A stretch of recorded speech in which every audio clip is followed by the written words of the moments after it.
LSU's mood tracker has been put off for about 2 weeks now. Now, the LSU mood tracker was in hot demand from all of you guys, but yet I wanted to see, kind of wait and see, I guess, what happened with the coaching searches and replacements and Ed Orgeron trying to fill out his staff.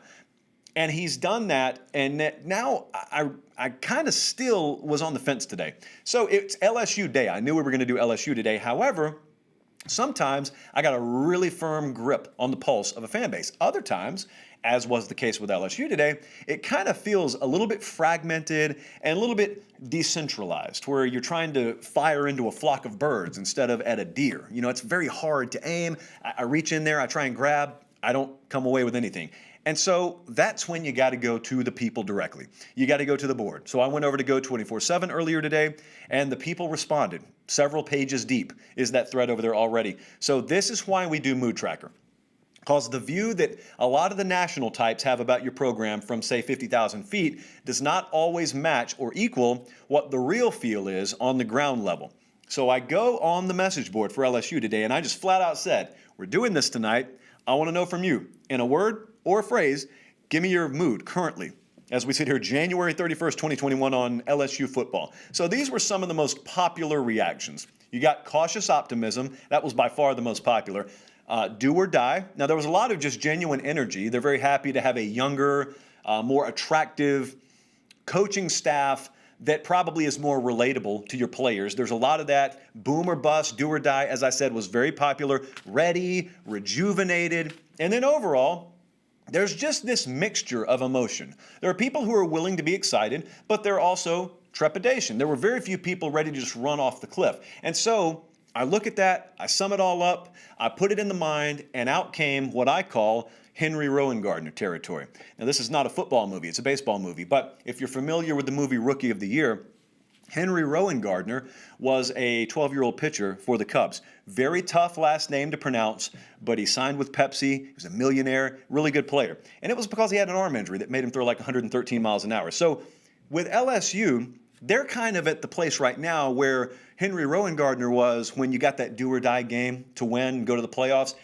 We've seen the fastball, so we know you can throw like 109 miles an hour, but then you slip and you fall, and the arm pops back into place, and all of a sudden you're just a 12-year-old again. And you say, I'm okay, but then you get on the mound, and your first warm-up pitch, 2 hops the catcher at like 48 miles an hour. And so that's where we are right now. We've seen the fastball. 2019 was incredible. No one could stop it. And then it's like LSU football collectively slips on a banana peel or a wayward baseball, as it were, and you convince everyone you're okay.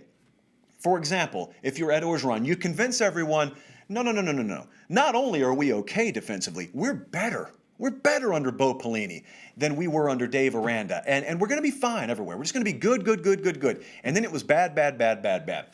But since we've seen the fastball, and since the LSU Nation has seen the fastball, no one's ready to sell. No one's ready to punt. We've got some off-the-field situations that aren't really football related that I have no skill in being able to speculate on. But if we put that over in this compartment and just hope it turns out, which is all we can do right now, and we're talking about strictly on-the-field matters, everyone's willing to forget about 2020. I don't know a person that's going to say, yeah, I know this guy won us a national championship, and I know we had one of the most legendary seasons in the history of college football, but I just can't get over 2020. No one's saying that if everything gets righted. So you can make the case, even if we're sitting here right now because we don't know how the future plays out, if you're trying to get yourself invested again, and you'll be in this mood. If you're an LSU fan, if you're not already there, come August, first few days of practice, you'll be looking for any reason possible to remember 2019, forget about 2020, and invest in 2021. Here's how I think you do it. You just have to convince yourself that 2020 was an anomaly, and you could convince yourself that 2020 was doomed from the beginning. So you had all the departures for the NFL draft. You had replacing the combination of quarterback, offensive coordinator, as I look at it. I know in title you didn't, but let's be real. You replaced your offensive coordinator and defensive coordinator, and then you got a bunch of talent to replace. You also had a lot of off-the-field dynamics that were just bad. And so, in retrospect, I think long before Mike Leach came in there and did what he did in week 1, things were probably just doomed. You can make that argument, and I could buy into that, having not seen 2021 and beyond. So all that stuff is fixable, is the point. It's fixable if you got proper leadership. So in other words, what we're waiting to find out is Ed Orgeron the man? If he's the man, then all the stuff that's fixable will have been fixed. And for all we know, it already has been fixed. But you got to show me the fastball, because that's how we're going to know. Like LSU winds up against UCLA. They open, by the way, in Pasadena. I'm not so sure I don't want to make that trip. If California's open by then, it's only 8 months from now, so we'll see. But, I mean, if they head out to Pasadena and they put one high and tight under Chip Kelly's chin at about 98, you're getting good and loose, looks nice. We got quarterback figured out. We got OC figured out. We got a younger, more energetic coaching staff. Recruiting hasn't gone anywhere. I mean, recruiting's still fine. The energy around the program's still really good. You don't get a feel of inevitable doom. You feel that at some programs.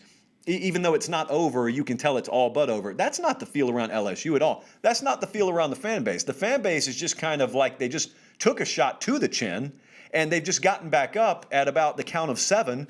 And it's like, no, I'm good. I'm good. Okay. I got my wits about myself now. Is that going to happen again? I hope that doesn't happen again. That hurt. I want the feel where I'm the one delivering the blow like I did in 2019. So right now, cautious optimism is the best we can do at LSU. Hopefully, you got a lot of elements out of there that didn't need to be there. You kept the elements that do need to be there. And now you bring in another very talented freshman class. You get quarterback figured out. Hopefully, the offense looks like it did a lot more in 2019 than 2020, and things will be well. But if you're saying 2021 is the not necessarily do or die season, but it is the show me season, I got to agree with you. I think 2021 for LSU could very well be what 2020 was for Dan Mullen and Florida. There were a lot of questions about Mullen. He wasn't on a hot seat, but there were a lot of questions, and he validated, even in what turned out to be a 4-loss season.